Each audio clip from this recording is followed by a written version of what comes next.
was already depressed, and then suddenly I lost the majority of my savings. So I just spiraled into a deep depression at that time, and I just couldn't be alone with my own thoughts, and I was constantly trying to stay busy, but you have to come home and be alone sometimes. So I just decided to start posting on YouTube and Twitter. Sam Bankman-Fried reached out to you after his stuff had fallen out? So he followed me back when he was still the golden boy of crypto, back when he was still worth tens of billions of dollars. And so that was in September 2022, just because I was leaking. Because he went crumbling down like 1 month after that, basically. Yeah, basically. Yeah, because I was just leaking information about another crypto company, which apparently he was interested in potentially buying, because at the time he was white knighting and pretending he was saving all of these falling crypto companies. Meanwhile, his company was just a house of cards. Welcome to the Mindful Leaders Podcast. I'm your host, Dylan Venus, and today we have a guest named Tiffany Fong on the show. Now, Tiffany is the girl who actually connected with Sam Bankman-Fried prior to the downfall of FTX and his whole entire company basically collapsing. She became a good friend of his and actually was the only journalist allowed to interact with him and go to his house during his house arrest. Some say she actually was the reason that he ended up getting taken off house arrest and put in jail. We're going to talk about what she thinks about him being in jail. Has she talked to him since then? Have they had conversations? And what does she think? What happened during the trial? In fact, she's even going to share what happened when her mom saw her and she showed up to the trial in New York City. We're also going to talk about how she collects criminals as friends, guys like Shkreli and many others. This is a really fascinating interview and hope you enjoy. Tiffany. Dylan. Okay, so I was excited to talk with you because you are like, you just said right before we started, a loose cannon. I am a loose cannon. I'm unhinged. Are you? So you just said you record all your content laying in bed. Yes. You're like, I'm just going to vape on here. No big deal. I think you're the first person to vape on the show. Sorry. So your stuff's a little crazy. And I think that from my perspective, the kind of the tick in your virality on social media and this kind of like journalism-esque thing you do was like SBF. Okay, what were you doing before that? Were you doing any of this stuff? And then like what triggered that? I wasn't doing any of this stuff. I had no aspirations to be an influencer or a citizen journalist or anything like that. I just actually had a bunch of e-commerce stores. I mean, I don't even want to get into that because I'm not selling a course. I'm not benefiting from that whatsoever. But that's all I was doing after college. I did go to college. I have a degree. I went to USC. So I'm educated, okay? But I wasn't doing any social media stuff really. And the trigger was that I lost the majority of my life savings to a fraudulent crypto company called Celsius. Have you heard of Celsius? Yes. Well, one of my favorite energy drinks. We love Celsius, but not the energy drink, sadly. No, you like the energy drink. You don't like the other one. We are okay with the energy drink. We are not okay with the company, the crypto company, Celsius Network. So that basically turned out to be a Ponzi. But they were offering you yield on your crypto if you were to leave it there. It was basically a crypto bank, which is stupid in theory, but I'm greedy and I liked the yield. That was a terrible decision because I left 3.1 Bitcoins and 11.6 ETH on there, which when I deposited was close to $250,000. And it was like the lion's share of my savings. So that collapsed in June 2022. Right before that, I was going through the worst breakup of my life. So I was already depressed, and then suddenly I lost the majority of my savings. So I just spiraled into a deep depression at that time. And I just couldn't be alone with my own thoughts. And I was constantly trying to stay busy, but you have to come home and be alone sometimes. So I just decided to start posting on YouTube and Twitter. I had no following. I had never posted a video before, but I just made a video about how much money I had lost to Celsius. But I was expecting no one to watch it because I had no followers. But that actually got like several thousands of views and tons of comments from people who had also lost money. So I was like, okay, I'll just make more updates on what's going on with this bankruptcy. But that turned into employees inside of that company starting to leak me sensitive information like internal all-hands meetings and transaction histories and all these intense files. So I started posting those on social media. And that somehow piqued Sam Bankman-Fried's interest. And if people don't know who that is, he's now basically, I guess, the Madoff of our generation. He was the CEO and founder of FTX. And that has turned out... And your dear friend. My dear friend... Yeah, so I mean, him following me set off this whole different trajectory in my life where I was going over and interviewing him throughout his house arrest. And I guess that's probably where most people have heard of me, I suppose. But I guess I get deemed a citizen journalist or a crypto influencer, even though I don't even really like crypto that much. But yeah. So did the Sam Bankman-Fried reach out to you after his stuff had fallen out? So he followed me back when he was still the golden boy of crypto, back when he was still worth tens of billions of dollars. And so that was in September 2022, just because I was leaking. Because he went crumbling down like 1 month after that, basically. Yeah, basically. Yeah, because I was just leaking information about another crypto company, which apparently he was interested in potentially buying, because at the time he was white knighting and pretending he was saving all of these falling crypto companies. Meanwhile, his company was just a house of cards. But yeah, so he followed me back when he was still a hotshot. And then a couple months later, his FTX collapsed. So I was like, okay, I've DM'd with this guy really briefly. All we said prior was just kind of like a, hey, thanks for the follow. Hey, nice to meet you. It was very just straightforward and nothing to write home about. But we DM'd before. FTX had just collapsed on November 11th, 2022. So I just DM'd him and I was like, hey, obviously there's been a lot about FTX in the news recently. Would you be willing to chat with me and tell me your side of the story? And I was like, this guy's not going to respond. Wall Street Journal's reaching out to him, Bloomberg, New York Times. He's not going to respond to me. I didn't have that big a following at the time anyway. So I just went about my life. But a few days later, I was out on a date. I was drunk. It was 12:30 a.m. And I was having drinks.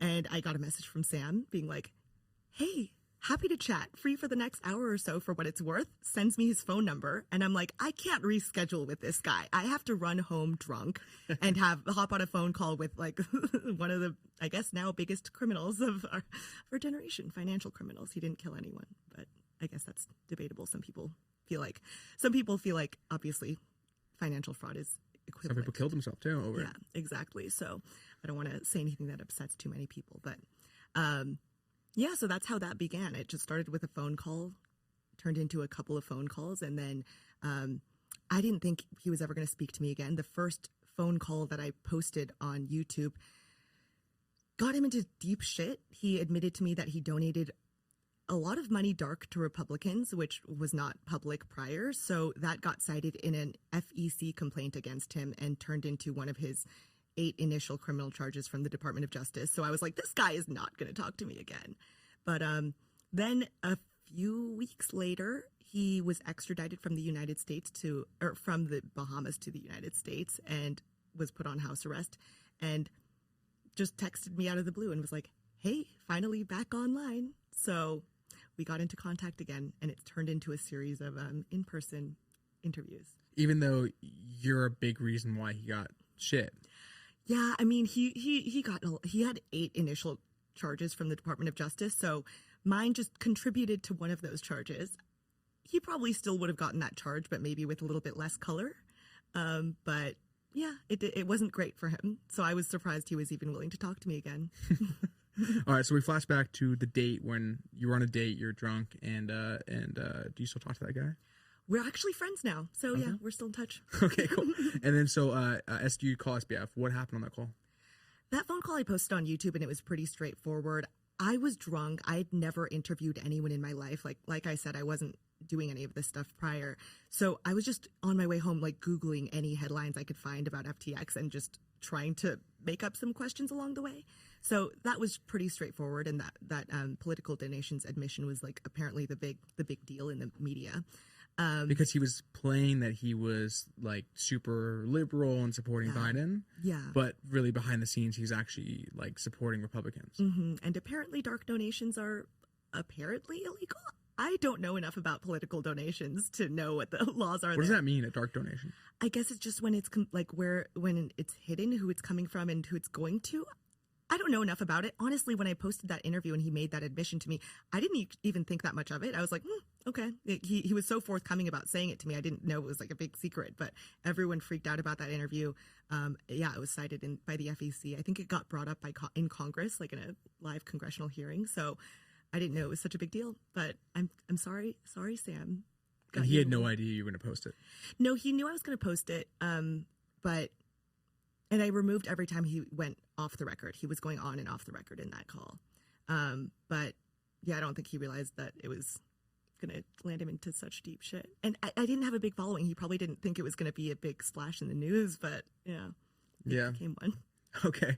So you have some pretty, like, for this person, you kind of like playing his friend.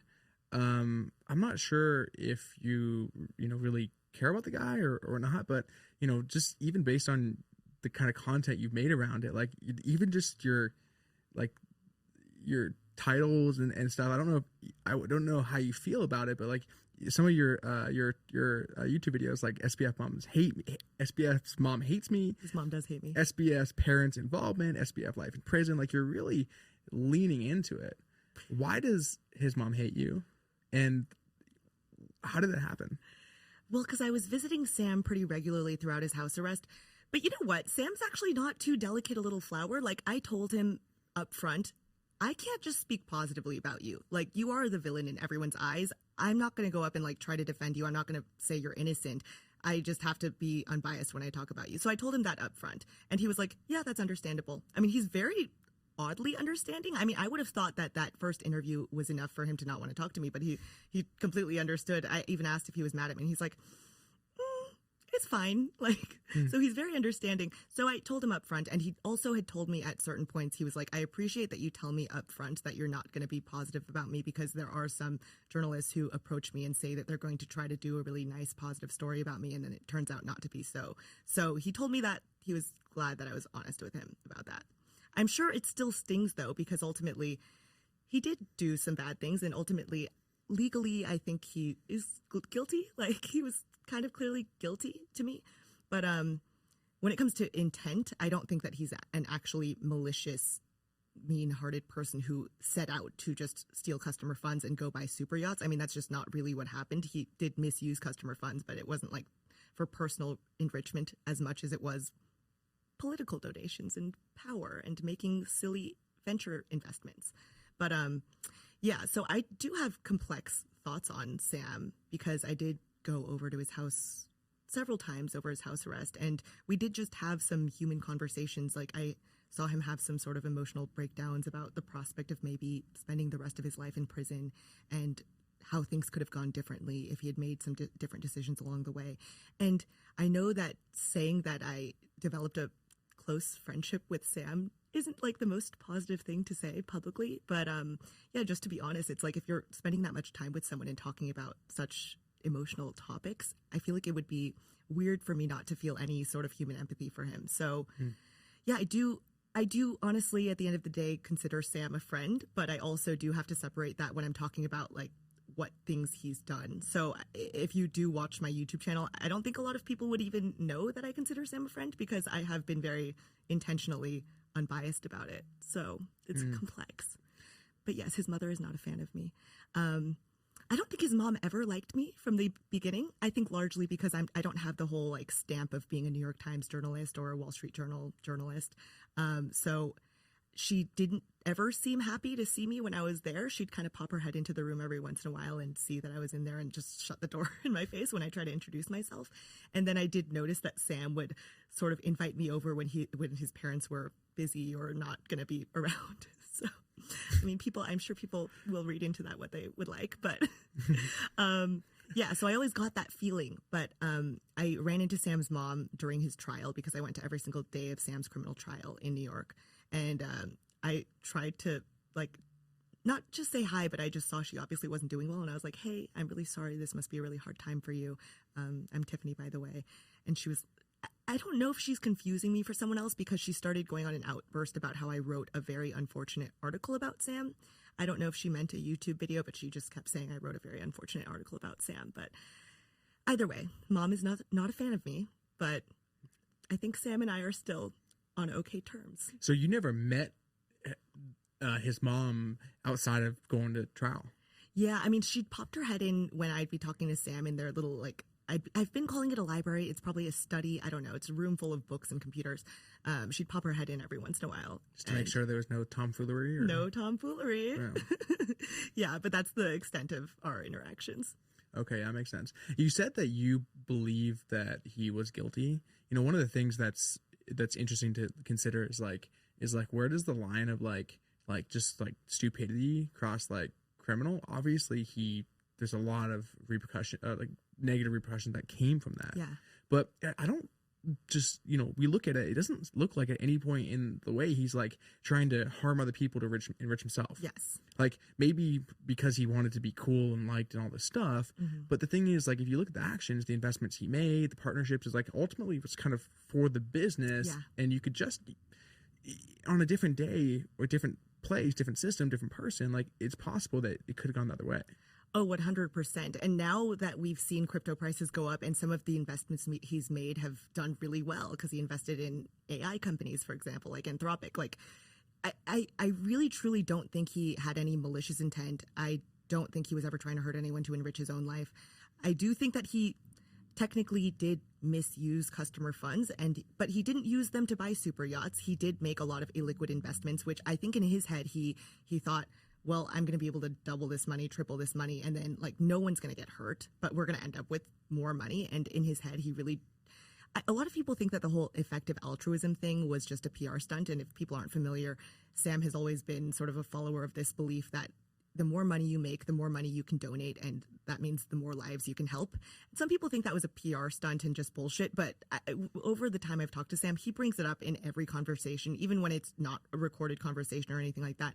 And he's shown me some of his writings from 2012, which was years and years before FTX ever started, where he was writing about like where he would like to donate to, how far his dollar could go per donation. So I actually think that he does truly believe in this whole effective altruism donation movement. But I think that he's maybe sort of somewhat of a ends justify the means kind of person, to where he was like, I can misuse or like use these funds if it means I make more money and then I can donate that money. I think he justified it and rationalized it in his head. So that's where it gets complex for me. I think that legally he did things that are probably or are technically illegal. But do I think he's like an evil, malicious person? I certainly think he's reckless and careless and overconfident. And yeah, I think that those aren't positive things, but I don't think that he ever intended to hurt people. So that's why ethically I do feel conflicted about how I feel about him as a person, because I'm like, I don't think you're evil. I think that you're somewhat misguided. Which I think a lot of there's a book called How to Win Friends and Influence People by Dale Carnegie, and in the second chapter he mentions that basically don't criticize, condemn, or complain, because the thing is, anytime you're criticizing someone, most people, you talk to most criminals, they're going to say, I didn't do anything wrong. I was innocent, even when they did do a crime, because people convince ourselves, we justify it. Have you ever had employees in your companies? I have not. Okay. So I don't know where your companies are at, and I'm curious to talk about that. But, on my end, I have people that stole a lot of money. And when they're caught for stealing, the justification is, well, I actually was taking this as commission for this deal. Like, they find ways to justify it. So in the sense of what Sam's been able to do, and these other things, even with like these other scams like Logan Paul and some of these other things that have gone on, it's like there's always that side of justification that someone will live by. Yeah. Right. Do you think that Sam is like, what's his thoughts on his own actions, and does he believe that he did wrong? I think Sam genuinely believes he's innocent. I mean, because I think that in his head he didn't have criminal intent, so I think that he thinks that he's innocent. I think it would be difficult to argue, and it was difficult to argue in court, that he wasn't misleading people and knowingly misleading people and making statements that he knew were not. I think that the way he would describe it is not optimally forthcoming. I think that I've gotten him to say, well, I think that probably wasn't optimally forthcoming, but he won't admit to like intentionally trying to lie or deceive. Meaning he could have been more straightforward about it. So I think he would probably admit to that. But I think in his head, he still clings to saying that he's innocent because he didn't intend to harm people, and I don't think he thinks he had criminal intent. So it's difficult. So you met him a month before the fallout, and he got convicted the 1 year to the day of that, November 15th. Yes. November 15th, I believe. Which is pretty crazy and pretty fast. He hasn't been sentenced yet, or has he? He hasn't been sentenced yet. March 28th. I'm going to go to New York and watch it in person. Okay. Popcorn? Yes. I mean, ultimately, I don't know. I will, as a human, feel sad if he gets like something like life in prison. It will make me a little bit sad, but I know that statement doesn't come off well publicly. People would get mad at that statement, but I will because I do consider him kind of a friend. But yeah, obviously there has to be punishment. So It's interesting that so few people have sympathy for him, given that maybe they see through it better than I do. But I look at him and I just see this like a little bit odd dude who really is just trying to do something. And with entrepreneurship, it's hard. Yeah. Like, you know, you try to do stuff, you fail, and he just, the timing, like, had crypto continue to rise, and it probably never would have gone and fallen on him. totally. I mean, that's why he's upset at CZ, because that, like, CZ tweeting about him, which is the CEO of Was that Binance, what caused the meltdown? that caused the meltdown. Huh. Yeah, so it caused the meltdown of the tokens that they were holding large quantities of, like his own tokens, Sam coins, like FTT token. But so he's a little bitter because it's honestly true that if crypto had continued to rise, he probably wouldn't have been caught like this, or none of the things that had happened would have been exposed. But what were you saying right before that? Damn it. Hey, Tyus, do you know? Let's go back and replay. Yeah. I guess just with but sympathy. Oh yeah, will people? Yeah. Why don't people sympathize with him? I mean, yeah, it's hard for me to even speak about him in a sympathetic capacity because people get really upset. But to me, I'm kind of like, because some people read it as, oh, if you sympathize with Sam, you don't sympathize with the victims. I'm kind of like, I don't see how they're mutually exclusive. I obviously feel horrible for the people whose lives were harmed, because I'm someone who, like I said, I felt suicidal after I lost money to another crypto fraud.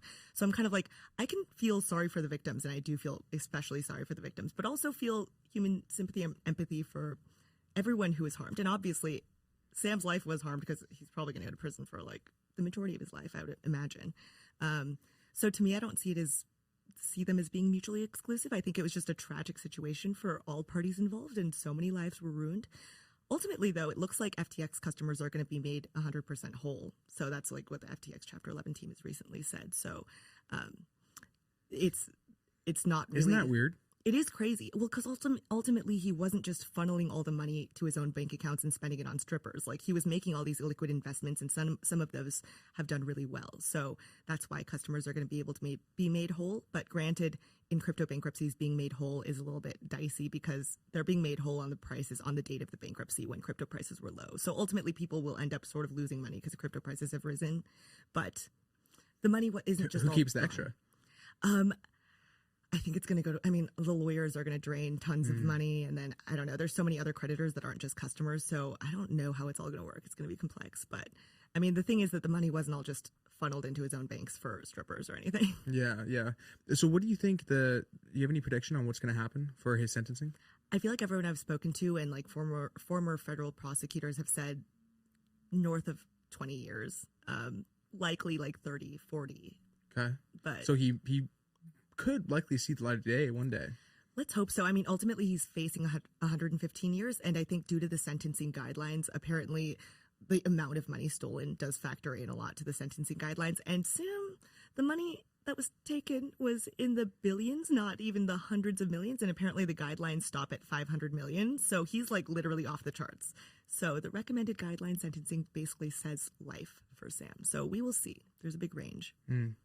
And so crypto is a relatively dangerous place to be at. You've lost money. I've lost money in it from just straight up scams and bad investments.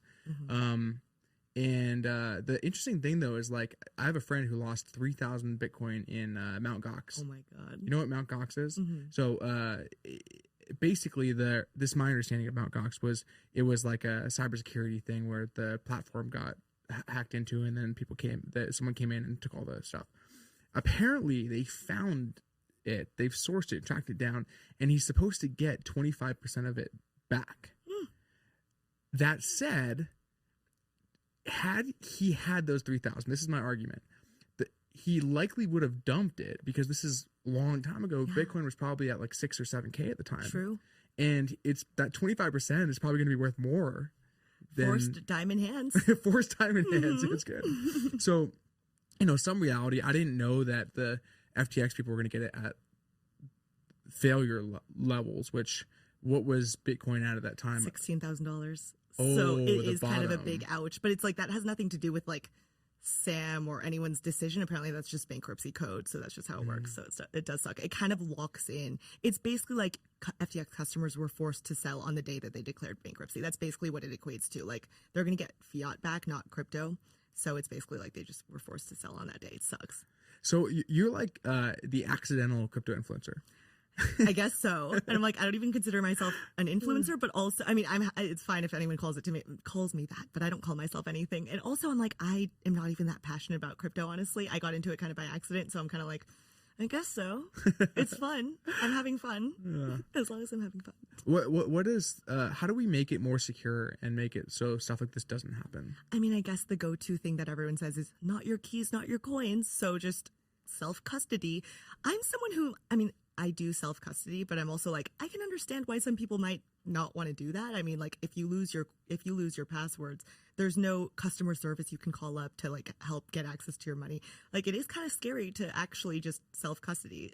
I do personally, but I can understand why some people might not want to. So you hear like the USB story too. Someone has like a USB in their pocket from 10 years ago and it's gone. Yeah. So it's terrifying, honestly. So that's the go-to answer that I just have to say. But other than that, I'm kind of like, yeah, I don't know if you can trust anyone anymore. I mean, there are a few exchanges that I trust and use, but I also wouldn't recommend leaving everything you have in like good exchanges either. Like, I use Coinbase. I'm not sponsored by Coinbase, but that's who I use. And they've been like running for a really long time. Don't seem to have any issues. But, yeah, I don't know. Also, I don't think crypto's for everyone. I'm not even like a crypto evangelist. I feel like most people expect me to be one, but I'm like, it's not for everyone. But I've been pleased with my gains.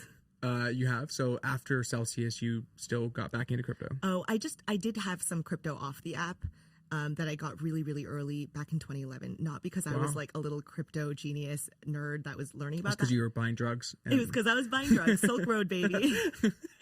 Is that really what it was? Well, no. Well, I have said in other interviews that I did used to sell drugs in high school, but that's not how I got into crypto. I just had a relative that was Bitcoin mining back in like 2010, and he gave me a Bitcoin as a gift in 2011. So that's obviously like, I didn't pay for it. It was probably worth maybe less than $20 at the time or something like that. And I held on to it largely because I just didn't give a shit. Like, I didn't know what it was. I didn't care. I didn't care to sell it or move it onto an exchange. So I just diamond handed that by accident and I'm pleased with the gains. Obviously I left a lot of that in Celsius. Like, a lot of the crypto I accumulated over the years was left in Celsius, but I have some off the app. So in terms of my buy-in price, which I guess was negligible, and where it's at now, I am pleased with the gains. Nice. But I can understand why some people might be hesitant to buy crypto right now. So. Sure. Have you seen this guy? His name's Johnny Hamtruck. No.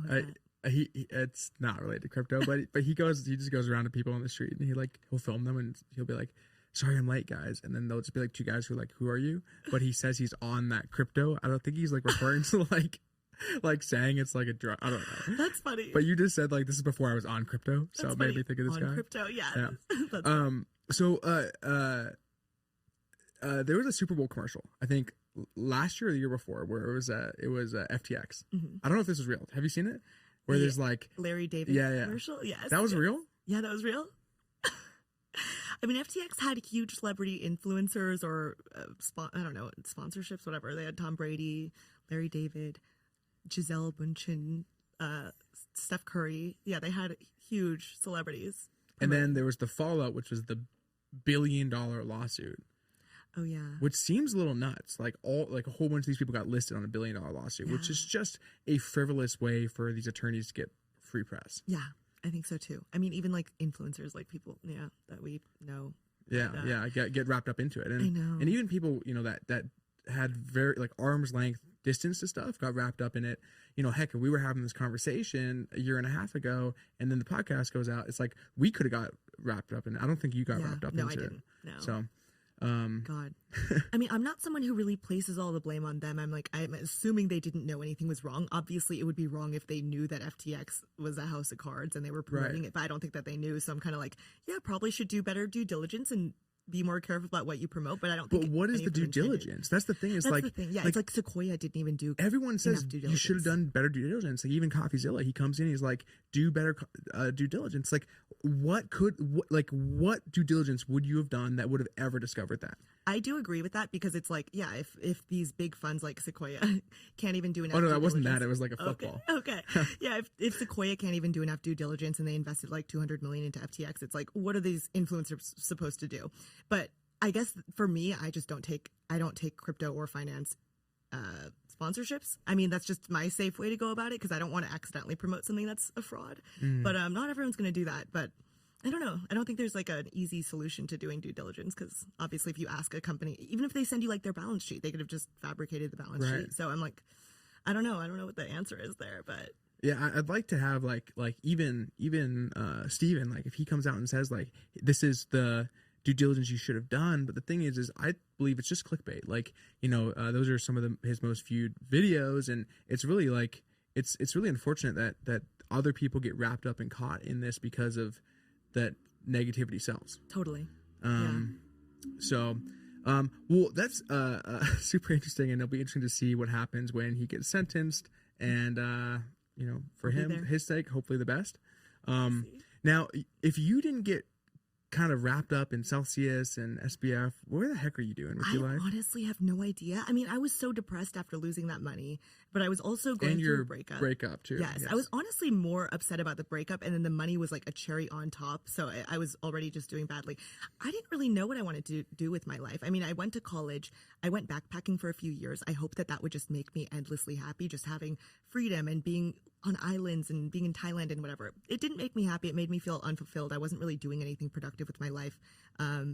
So, I mean, backpacking is how I met a bunch of people who were digital nomads, and they taught me how to set up little online stores. So I've tried a bunch of those like different e-commerce business models. Like I've tried drop shipping. I've tried selling digital files. I ultimately ended up just making a shit ton of print-on-demand stores, and those are what's running. So I'm not actually running like some big business. I just have a ton of little print-on-demand. And you stores. still have them? Yeah, they're still running. I don't even log in anymore, but that's what's nice about them. Like I'm still making some side income on those.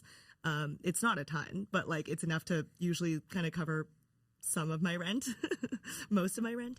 So I'm still making money on them, but I wouldn't even consider myself a businesswoman, and that wasn't really my passion. It was just like, I'm glad I've found a way to earn some passive income, but like I didn't know really what to do with my days, and I was in that relationship, and it became like totally all-consuming to where that was my entire life, just hanging out with my boyfriend, which is obviously unhealthy and was like kind of codependent.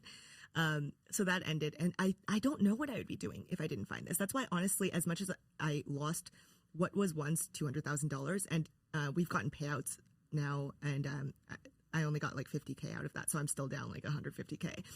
I lost a lot of money, obviously not a positive experience, but I feel like I have gotten a lot out of it. Like it's become I've managed to turn it into something kind of positive because now I have this little YouTube community, and I have all these strange little adventures with criminals now.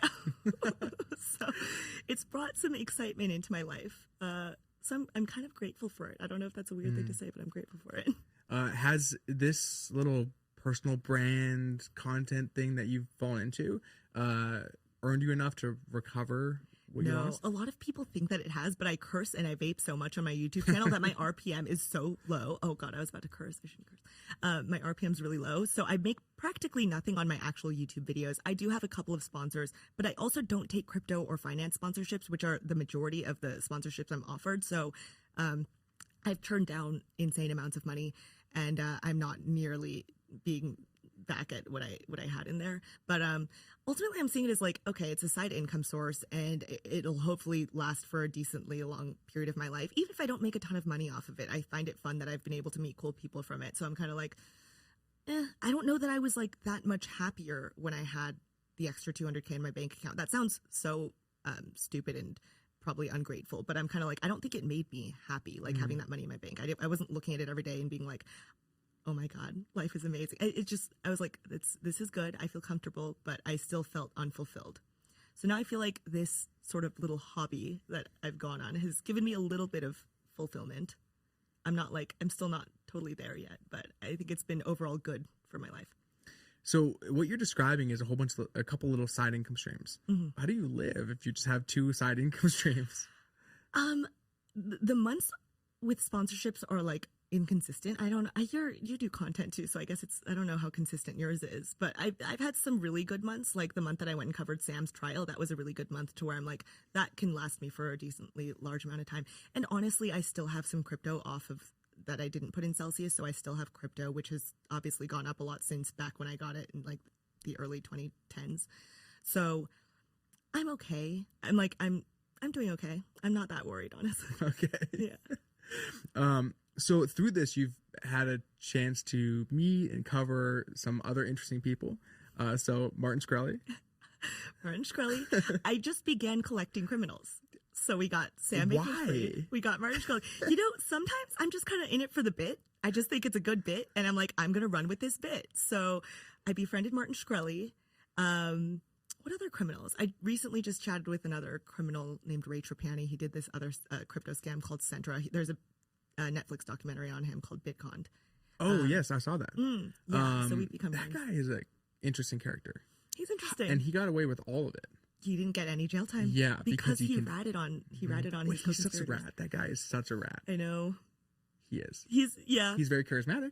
He's charismatic. He's a good looking guy. He's good looking. Yeah, yes. But he's a rat. He is a rat. And he's knowingly a rat. That's the thing. He admits it. Yeah. He admits it. I mean, it's crazy that ratting can literally just get you no fucking jail time. I mean, because Sam obviously had some of his closest friends, people he'd known since, I don't know, high school, like Nishad Singh, Gary Wong, Caroline Ellison, his ex-girlfriend, all testify against him. And I'm pretty sure they're going to get no jail time. So it's wild that obviously the DOJ is trying to incentivize cooperating with the government, but it's also kind of telling you, you can commit a crime as long as you rat on the people around you, you're fine. Like, it's kind of wild that that's the case. But yeah, he's a rat. Also befriended another rat. This guy named, I feel bad identifying them as rats. We're kind of friendly. But his name's Gene Borello. He's an ex-mafia enforcer. I think he's probably killed quite a few people. So he's not a rat. He's a very professional, nice man. He's professional. Yeah. So he did also rat, but he did get jail time, I think, because he killed people. So yeah, a fun new lineup of new friends that I've gotten. Matt Cox. Matt Cox is lovely. Yes. He was ex-con man. Yeah. Do you know his story? He told me. It was something to do with real estate. He's a really good storyteller. He is a really good storyteller. Like, you just get sucked in. Very enigmatic. Yeah. Good for him. And I recently just hung out with an ex-Blood gang member who just got out of jail with Sam. So I'm just really collecting all these interesting folks that I never would have met prior.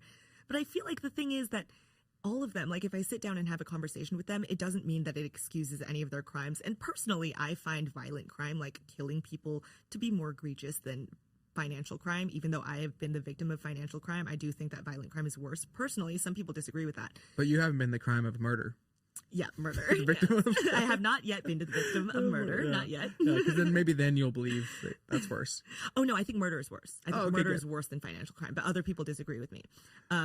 But yeah, now I've even met people who have murdered people, and I'm like, I can still have a sit down with them and have a human conversation and still feel human empathy for all of them. Doesn't mean it excuses murdering people whatsoever, but it's been interesting that I feel like I've been able to I hear their backstories and be like, interesting. What's the intention of it? Is it just the content?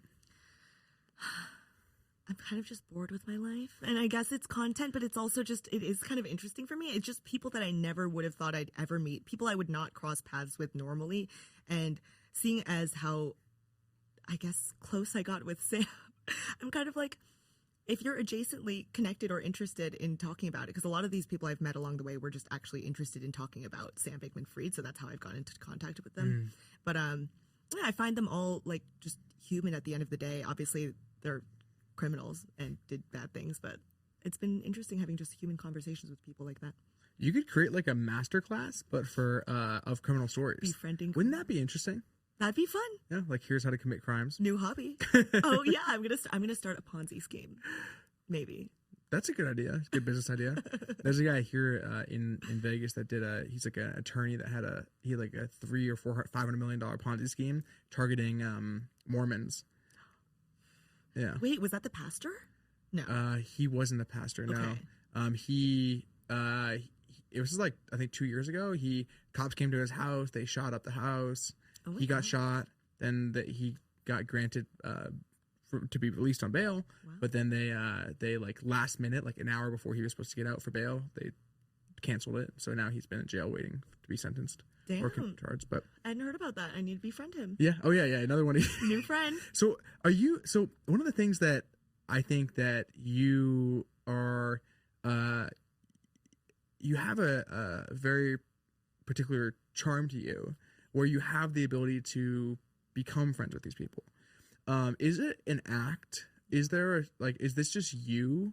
Or like, are you doing this to get in these circles so you can use them to then whatever? I mean, I feel like I'm fine with being friends with anyone. I mean, even just as a friend, I'm a non-judgmental friend. Like if one of my friends did something really bad, I'd be like, I'm on your side. You're my friend.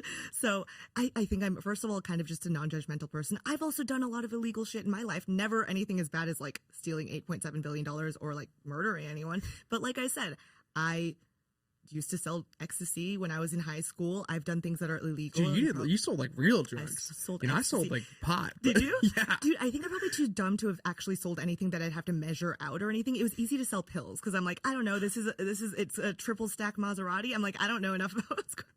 I was like 14 or 15, but that could have landed me in some hot water. You were selling ecstasy at 14? I was, and I was doing a lot of ecstasy at 14. It probably fucked with my brain. Did you come from like a broken family? Or? No, I just remember I grew up in Vegas, and I remember going to a rave and someone handed me an ecstasy pill and they were all doing it and I did it. And I remember feeling like, this is the happiest I've ever felt in my entire life. I've never felt anything remotely like this. And I loved it. Obviously, like, wasn't a good idea to do at that age. But to me, I was kind of like, yeah, other people got to try this. It was so stupid. I was 14 or 15, guys. Like, please don't judge me. But that's the thing. I mean, I wasn't from a broken family or anything. It did become a business opportunity because EDC moved from LA to Las Vegas during my high school years, and I was the only one with a plug for ecstasy. So people were looking for it. I had the plug, so I began to sell it. So it was more a business decision. I'm an entrepreneur. But yeah, I mean, so I've done things that are illegal. If some of my friends have done things that are illegal, I'm kind of like, I'm not going to judge you for breaking the law. As long as you didn't intend to harm people, I can kind of understand. I sound like I'm like, I sound like I'm trying to say that crime is okay. I think you're just empathetic. Like you can put yourself in their position. I think so. And a lot of these people I've talked to, like the Ray Trapani guy who I chatted with, and he was in that Big Con documentary. Like, he was telling me about how he was molested from like ages 8 to 12, and the blood gang member I was talking to, he obviously grew up in a really rough part of New York. I think he grew up in the Bronx and like obviously was in poverty and got into a gang. Like, I don't know, these things I can understand where they're coming from. It doesn't mean that it's fine to kill people. It doesn't mean it's fine to do whatever people end up doing, but I'm kind of like, I can understand and empathize with it. Yeah, exactly. So it's definitely not an act. It is completely real and genuine. Okay. Yeah, it makes sense. So you're not like talking to them trying to get the next best story? Well, oftentimes when I've talked to these people, the initial reason why we're talking is because we're going to do like some interviews. So like the mafia guy, for example, he had just gotten out of jail with Sam Bankman-Fried. And I obviously wanted to hear about what was going on with Sam in jail. So he came and told me stories, and he told them to me on a recorded interview. So like the initial reason that we get in contact is usually because of an interview. It's not because we're just like, do you want to be friends? But yeah, and then we develop friendships. So I was just talking to Jean today, and like now I'm friends with all of them now. Someone else you met is Jill Biden's husband. We have met POTUS. I have met POTUS. Yeah, that was just a completely random. You made sure your hair smelled nice. I made sure my hair smelled nice. We know that the POTUS loves to smell some hair, although I'm probably a little too old for his taste, but he loves hair. No, that was just someone who randomly emailed me. I got an email that said, invite to the White House Christmas party. And I was like, this is a fucking scam email. This is a scam. And I just opened it. It was a long email. So I was like, okay. I responded, this sounds like a scam. Is this a scam or a ploy to kidnap me? If not, then send me, and I made him send me a selfie of him holding up his government ID. I made him email me from his .gov email address. I made him just go through a bunch of hoops, and he did them all. And I was like, oh, this is real. And he also sent pictures of him at past Christmas parties. So I was like, this is real. So he basically just wanted a +1. And I told him, no funny business. This is not romantic between you and me. If you expect anything romantic, find someone else. But if you want me to attend and eat the free food, I'm happy to come. And he said yes. So okay. Flew to D.C. and went to the White House. And that's now your current husband? And now we're married. Joking. I was alone on Valentine's Day yesterday, so it's okay. But yeah. Did Sam call you yesterday? Sam has not called me from prison, unfortunately, but we are, I guess I'm not supposed to talk about the contents of our conversation, but we are back in touch. He has reached out to me in another way, and that sounds really scary. Okay, I'll just say he emailed me. That sounds like I got some secret message from another prisoner. We're in contact in email. It was in a bottle. It was in a bottle up someone's ass that got out of prison. No. So we're on good terms, and he did reach out from prison, so we're okay. Okay, cool. My number one criminal. Oh. Well, hey, thanks so much for coming on. This has been fun. How can people go follow your antics and yours? Thank you, my antics. I'm on YouTube at Tiffany Fong. I'm on Twitter at Tiffany Fong with one underscore. I guess if you just look up Tiffany Fong, TIFFANYFONG. It's the one with all the articles and news. Lots of articles. Yeah. Especially that really mean article you wrote about SBF. I know that very unfortunate article. Yeah. Yes, thank you for having me. Cool, thanks. You didn't.